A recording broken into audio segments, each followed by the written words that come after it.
My boyfriend sent his friends recordings of me while they mocked me as that whale.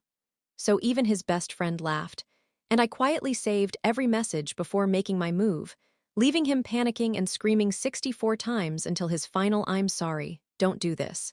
I can still hear his fists pounding on my front door. Thick, frantic blows that shook the frame like he thought he could force his way back into my life by sheer volume. It was the fifth night after everything detonated, and his voice was shredded from screaming my name, begging, bargaining, threatening, looping back to crying, then starting over like some broken machine that didn't know how to shut down. I stood in the dark of my living room in Chicago, barefoot on the cold hardwood, watching his shadow thrash across the frosted glass panel of the door. The hallway lights from the building flickered just enough that I could see him slide down the other side, palms slapping against the wood, forehead pressed there like he was trying to pray through it. "Please, please, I'm sorry, don't do this, please." His voice cracked so sharply it sounded like something tearing. I didn't move. I didn't speak. I just let my fingers rest on the stack of printed screenshots I'd laid neatly on the table beside me, every message, every recorded clip, every disgusting line of mockery he'd sent to that group chat for months. The ink was still fresh enough to smudge if I dragged my thumb across it, but I liked seeing it. I liked the weight of it. I liked knowing what it would do to him, because he still didn't understand. Not fully, not yet. The buzzing started again, this time not from the door but from my own phone on the counter. Another call from him, then another. Then a text, all caps, the words slamming against the screen, "Don't do this. I'll lose everything. Just talk to me, please." I let it vibrate against the granite until it stopped. The building's quiet was almost peaceful, except for his ragged sobbing seeping under the door. And it was strange, so strange, how calm I felt compared to the week before, compared to the instant everything snapped in that tiny, stupid moment on my couch. The glow of his phone lighting up my hand. The laughter spilling out from a message I wish I could unsee. That slur, that nickname, that cruelty he'd packaged with emojis and sent to the people he trusted most. Is that whale still talking? But that night, during the movie, the cozy blanket, the takeout containers scattered on the coffee table, my heartbeat had barely changed when I read it. It was like my body already knew the truth before my brain did. And when he panicked and ran to the bathroom with his phone, leaving it unlocked with the message still hovering on the screen, something inside me just clicked. Not rage, not heartbreak, something colder, something sharper. He had no idea I opened the thread. No idea I scrolled. No idea I saved everything. And tonight, he had no idea what was actually waiting for him on the other side of the consequences I'd set in motion. His shadow shifted again. A thud, a whimper, my name broken in half. I stepped forward, not to answer the door but to draw the blinds closed so I wouldn't have to see him anymore. He thought these last 5 days were the reckoning. He thought my silence was mercy. He thought the worst thing I could do was leave. He has no idea what I've actually done. Not yet. And in about 12 hours, when everything I put in motion finally hits him, he'll understand why I smiled at him that night before he came back from the bathroom. Why I acted normal. Why I kissed him goodnight with a steadiness he didn't deserve. Because I wasn't planning a wedding. I was planning the ending. Before all of this, before the group chat and the recordings and the begging at my door, there were only 2 moments in my life that ever made me feel truly small. I didn't connect them until everything with him cracked open, but now I can see exactly how they carved the wound he slid himself into. The first was when I was 19, living with my parents in Naperville, trying to pretend I wasn't drowning under a body I couldn't change fast enough. My mom had thrown a small barbecue, nothing fancy, just neighbors and relatives drifting in and out of the backyard. I remember standing by the grill, laughing at something my cousin said, holding a plate of chips against my stomach because it made me feel a little less on display. And then 2 girls from my high school girls who had ignored me for years walked by behind me. I didn't hear the beginning of the sentence, just the punchline. "If I ever get that big, just roll me into the lake." They didn't whisper it. They didn't care if I heard. And I pretended I didn't. I smiled, I poured lemonade, I kept breathing like nothing inside me had caved in. But that sentence stuck to my ribs for years. It changed the way I bought clothes, the way I entered rooms, the way I dated. I learned to apologize for existing before anyone could beat me to it.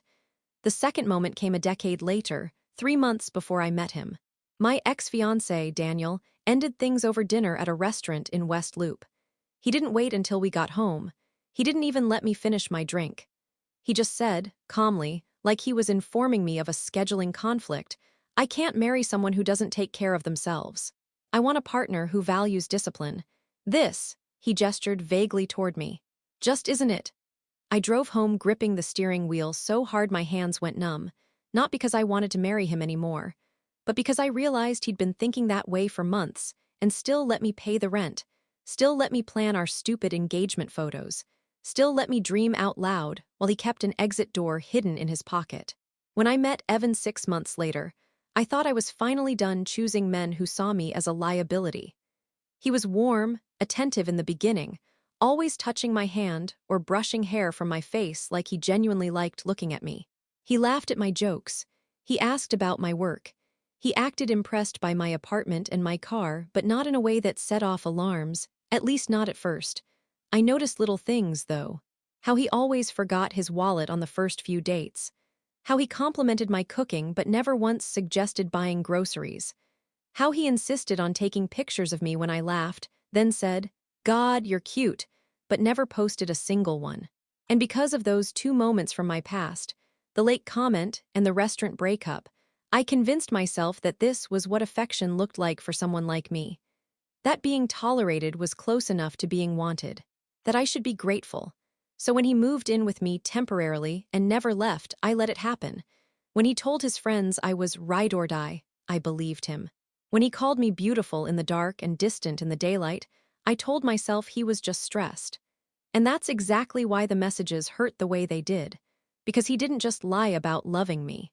He used the part of me that had been hurting the longest and turned it into entertainment. The 5 days between discovering the messages and his meltdown at my door didn't happen in a blur.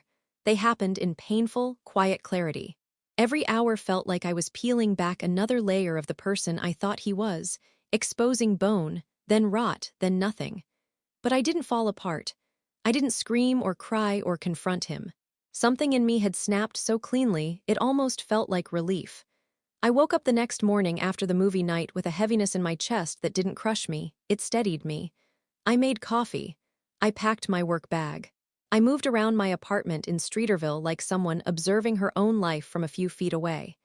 And when he stumbled into the kitchen, shirtless, yawning, asking if I could pick up his dry cleaning because he didn't have time, I felt a strange, controlled heat move through my veins. I looked at him, really looked at him, and realized I didn't feel love or fear or even betrayal. I felt calculation. He kissed my cheek and said, "You okay? You look tired." I smiled. "Just didn't sleep well." Inside, I was already building a plan. I spent those days gathering everything I needed. Bank statements, shared accounts he didn't think I checked, proof he'd used my card for things he told me he was paying for himself. Subscriptions, Uber rides, even a weekend trip to Madison he claimed his friend covered, charged to me. I emailed myself every screenshot from his group chat. I downloaded the audio clips of him recording me. I saved the ones where his friends laughed about my body, about my voice, about the way I snort when I laugh. I saved the one where he called me a free airbimb with boobs. But I didn't rush anything. That was the hardest part. At night, while he played the PS5 I'd bought him, because he said it would help with stress, I sat at the dining table, pretending to scroll through Pinterest for wedding ideas he never planned to participate in. My stomach twisted, but I kept my breathing steady. He would glance over and smirk like he had no idea I'd stopped being his girlfriend days ago. He'd toss out lines like, "Babe, we should do a beach honeymoon," or "Make sure the bridesmaids don't wear anything unflattering, okay?" And every time he spoke, I had to remind myself that rage would ruin everything. I needed precision. On day 3, I started removing him from my life in ways he wouldn't notice yet. I separated our phone plan. I pulled my name off the Amazon account so he couldn't order more without me seeing. I told my building's management that no one except me was allowed entry without permission. I changed my secondary banking passwords. I called my cousin, an attorney, and asked for 30 minutes of his time, no explanations. He agreed. On day 4, I stopped wearing the necklace Evan gave me. He noticed. "You don't like it anymore?" "It doesn't match my outfit," I said. He accepted that. He accepted everything, really. He thought my quietness was affection, not withdrawal, and on day 5 something shifted in me. I woke up before him and stared at myself in the bathroom mirror for a long time. Not judging, not criticizing, just seeing. My face, my body, my existence outside of him. I realized how much space I'd shrunk myself into over the years, and how much he'd taken advantage of that shrinking. It wasn't empowerment, not yet. But it was a beginning. A pulling together of every thread he'd frayed. By the time he texted me that evening, "Do you want me to pick up dinner or should we cook?" I had already decided the midpoint of this story wouldn't belong to him. It would belong to me. The twist didn't come from the messages themselves. It didn't come from the recordings or the insults or even the financial trail he'd left behind like a sloppy criminal. The twist came from discovering I wasn't his only target. I wasn't even the main one. It happened on the 5th night, the same night he started calling nonstop, the same night I felt that cold, clean sense of purpose settle deeper into me. I was sitting at my desk after work, scrolling through the screenshots one more time, making sure everything was organized for what I planned next. But something in the group chat thread nagged at me. A username I hadn't paid much attention to before, MR. I assumed it was one of his friends. They'd posted laughing emojis under almost every recording of me. That alone made me hate them, but it wasn't until I clicked their profile picture that the world tilted. It wasn't a friend. It wasn't one of his coworkers. It was my younger sister, Megan. Her face stared back at me, smiling, posed with her dog, the same picture she used on Instagram. Except the account name wasn't hers. It was a burner. And the last message she'd sent was only 2 weeks old. LOL, show us another one. Does she really not know how she sounds? I froze, everything in me locked up. For a second, the room felt too bright, too tight, like the walls had pushed forward. My hands went numb. I scrolled up. 5 months of her participating. 5 months of her laughing at my voice, my body, my weight, my clothes, my laugh. 5 months of her calling me pathetic and desperate right alongside him. 5 months of her telling him what to say to me, how to manipulate me, how to keep me grateful.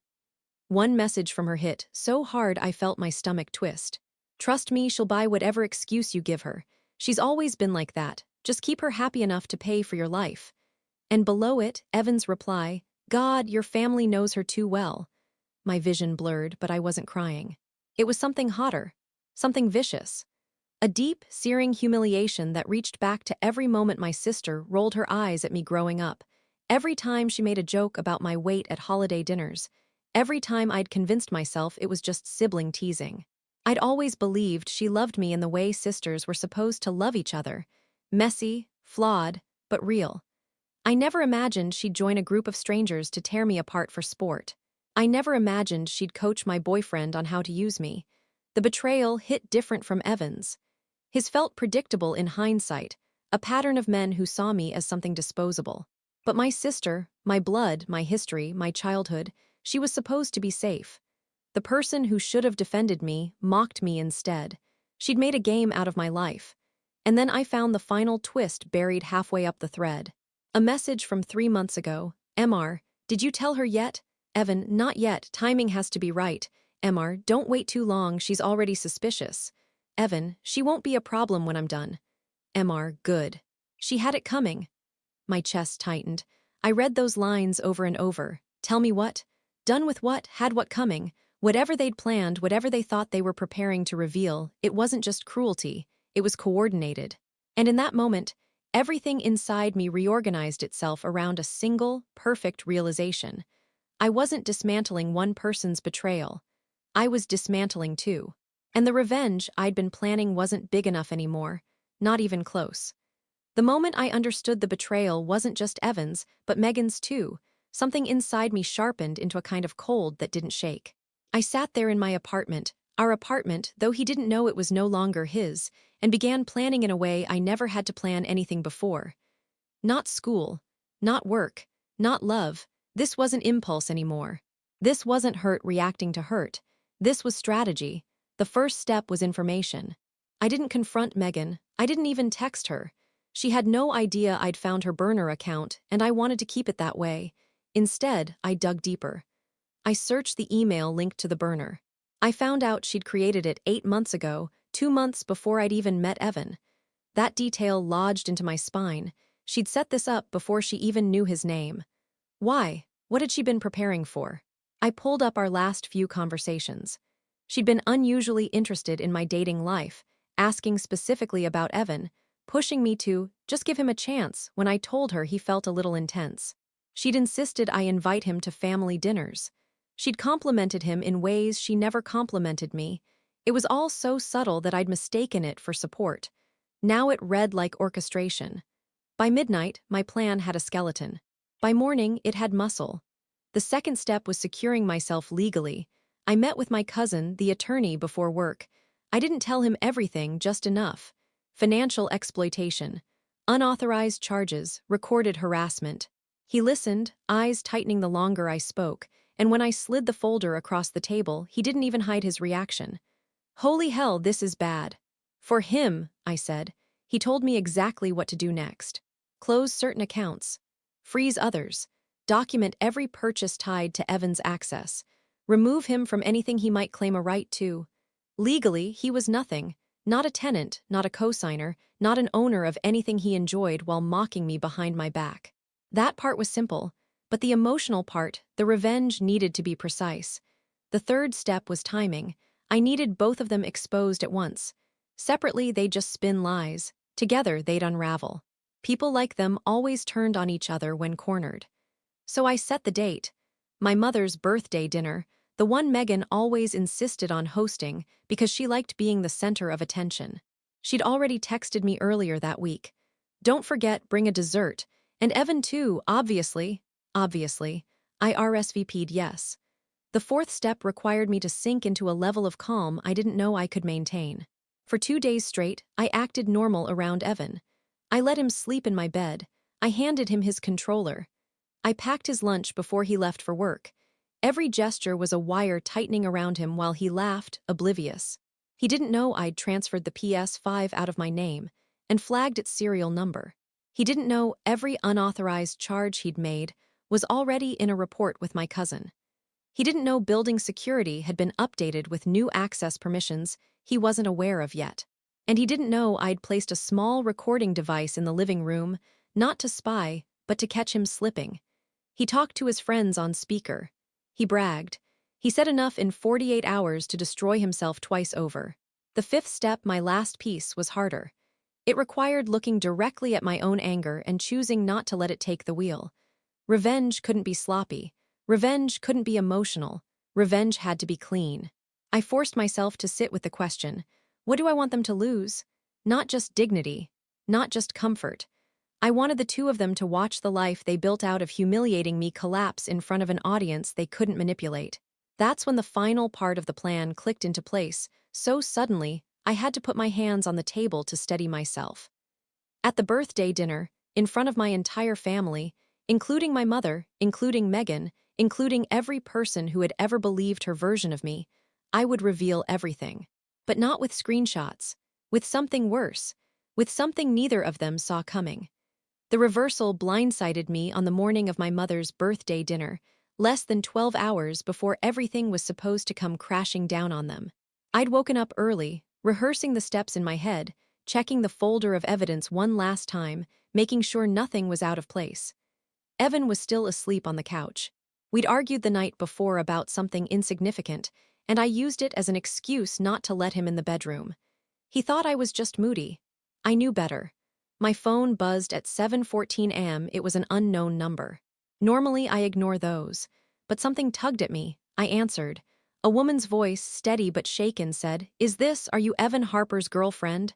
My stomach tightened. Who is this? I don't want trouble. I just thought you should know before anything else happens. She breathed hard, like she'd worked up the courage for this call all night. My name is Lily. I've been seeing Evan. For about 4 months. For a moment, everything inside me went utterly still. Not furious, not shocked, just suspended, like my mind needed a full reset before any emotion could get through. I walked quietly down the hallway so he wouldn't hear. Why are you telling me this now? Because he told me he was breaking up with you soon, that you were clingy and unstable and wouldn't take it well. He said he was waiting for the perfect timing. A soft, bitter laugh. But then last night he told me something else, something that scared me. I braced myself. What did he say? He said your sister was helping him. That the two of them were planning something big tonight, and that after tonight he'd be free. That was the word he used, free. My pulse thudded in my ears. Free from what? But I already knew. You, she whispered. He said you'd be humiliated in front of your whole family, and then he'd have leverage to walk away clean. I don't know what that means, but he said your sister would make sure everyone took his side. That she had proof you were unhinged. The floor under me felt like it shifted. My plan, the one I'd been shaping so carefully, the only plan in motion. They had their own. Megan wasn't just mocking me behind my back. She wasn't just enjoying the spectacle. She was coordinating something with him, something public, something meant to break me in front of the people whose approval I'd spent my whole life chasing. My voice came out flatter than I expected. Why are you warning me? Silence. Then, because he treated me the same way he treated you. He recorded me too, sent clips to his friends, called me stupid. Called me a placeholder. Her voice cracked, then steadied. I thought I was special, I'm not, and I don't want him hurting you the way he hurt me. I closed my eyes and exhaled slowly. The plan had just shifted under my feet. Every assumption I'd had was now a liability. If I walked into that dinner unprepared, if I let Megan control the narrative for even a second, Evan would twist it, weaponize it, spin the humiliation back onto me. My mother would believe her. My aunts would believe her. Hell, part of me had believed her my whole life. I need you to send me everything, I said. Every message, every recording. Every screenshot he sent you. I already did, she answered. Check your email. I opened it. The attachments were there, dozens of files, proof of a parallel betrayal. Proof that their plan wasn't just to mock me but to destroy me socially, emotionally, publicly. And then came the last message she'd forwarded, sent from Evan to her just 2 nights earlier. Don't worry about Sunday. Megan's got it under control. After tonight, she won't have anything left to say for herself. My skin went cold. They weren't planning a breakup. They were planning a character assassination. And suddenly, the revenge I'd prepared wasn't a weapon anymore, it was a shield. I wasn't just striking back at betrayal. I was now fighting to survive it. I used to think cruelty came from insecurity or jealousy or plain immaturity. Something human, even if twisted. But the reason Megan gave me later, when everything finally cracked open, wasn't human in any way that made sense. It was something colder, something practiced, something she'd been nurturing quietly for years while I mistook it for sisterhood. It happened in her kitchen that night, right before the world split in half. The birthday dinner had moved along tensely, my mother glowing in the soft light of the dining room while Megan played perfect hostess, pouring wine, laughing too loudly, touching Evan's arm like she didn't realize she was doing it. But I watched her the way a surgeon watches a vital sign. Every shift in her smile told me she was waiting for a cue, some signal Evan was supposed to give her. I kept intercepting it, changing conversations, sitting beside our mother, refusing to drink anything but water, refusing to leave my purse unattended. It dawned on her slowly, then all at once, I wasn't walking into the trap. She kept glancing at Evan. He kept glancing back. Both of them getting jittery, irritated, restless. I could practically feel the plan unraveling from across the room. Then Megan stood. Can I talk to you for a second? She asked, voice bright but eyes hard. In the kitchen, my mother looked up nervously. Everything okay? Totally, Megan said, still smiling. Just sister stuff. I followed her, not because I trusted her, but because I wanted her isolated when she broke. The moment the kitchen door swung closed, her smile dropped like it had never belonged to her face. She crossed her arms, leaned against the counter, and stared at me with something closer to boredom than anger. You're ruining everything, she said quietly. I didn't answer, I just watched her. She sighed, annoyed. You weren't supposed to drag this out. Evan and I had it timed. You were supposed to freak out by now, cry, accuse him of something. Make a scene, but you're calm. Why? What were you planning to do tonight? I asked. She rolled her eyes. Honestly, we were just going to let everyone see the real you. The needy, clingy, dramatic version.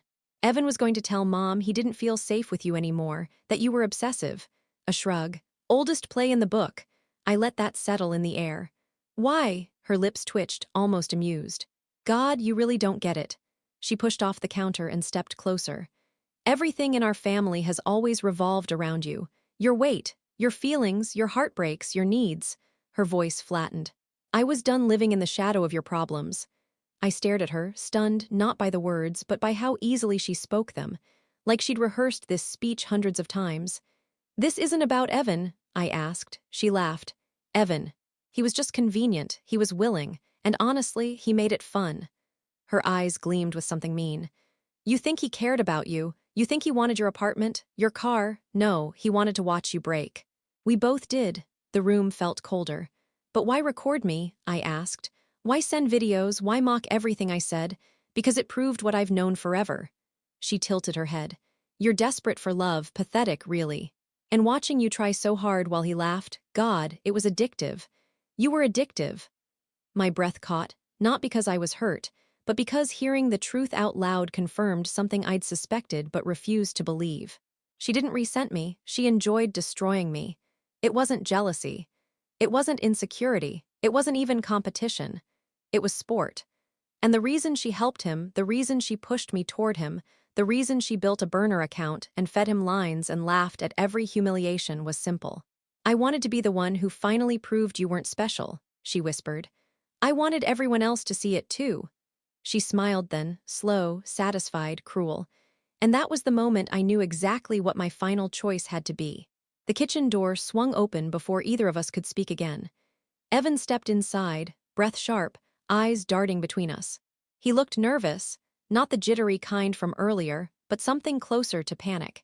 He must have sensed Megan losing control of the narrative. He must have known the plan was slipping through his fingers. Everything okay? He asked, but his voice was thin. Megan straightened, reclaiming her composure. We're fine, she just… No, I said. We're not fine. Both of them turned to me then. And for the first time since this started, I felt something warm, not panic, not fear, just certainty.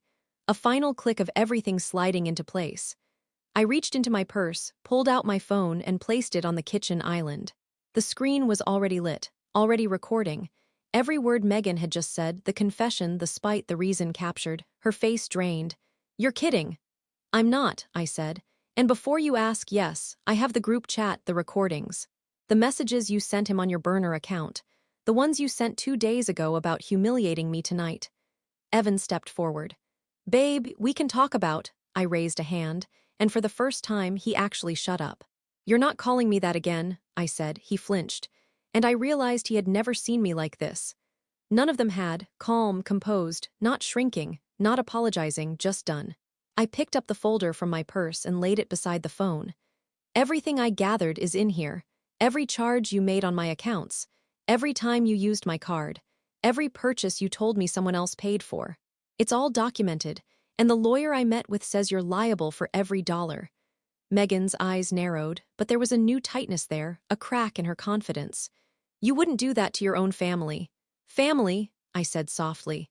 You stopped being my family the moment you joined in hurting me. Her mouth pressed into a thin line. Evan swallowed loudly.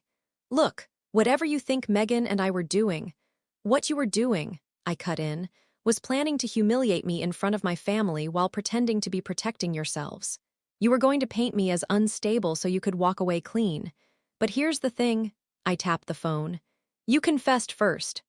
The fear that crossed Megan's face was small, but it was the first honest expression I'd seen from her in years.